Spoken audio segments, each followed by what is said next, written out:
ఇక్కడ పెరిగిన పిల్ల అక్కడ కడుతుంది. ఏమిటో అక్కడ బంధుత్వాలు కొత్తగా తెలుసుకుంటుంది. తెలుసుకుని అందరూ నా వాళ్లే, నా మరిది, నా నా తోడికోడలు, మా పినమామగారు, మా పెదమామగారు. ఎంత అల్లుకుపోతుందో! పురుషుడు అలా అల్లుకోలేడు, బంధువులింటికి వెళ్ళినా అలా కలిసిపోలేడు.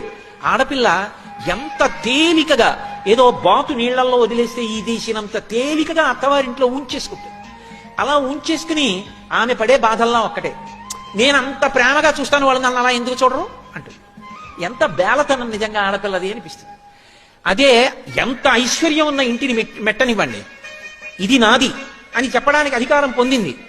పుట్టిల్లు అంత ఐశ్వర్యవంతమైన ఇల్లు కాదు, కానీ అన్నదమ్ముడు ఏదో శుభకార్యం చేసుకుంటున్నాడంటే నెలలు నెలలు కష్టపడి ఉండిపోతుంది ఆ అన్నదమ్ముడి కోసం. ఎంత ప్రేమో పుట్టినిల్లంటే, తోబుట్టువులంటే. ఆ తోడబుట్టినవాడు శుభకార్యం చేసుకుంటే పీటల మీద కూర్చుని ఉండగా మంగళహారతి ఇవ్వడానికి మురిసిపోతుంది నా హక్కని.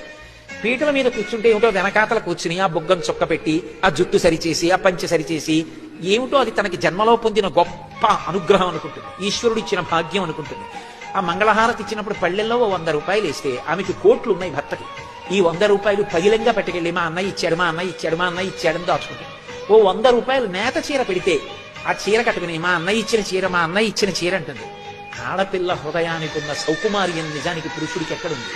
అందుకే లోకంలో 3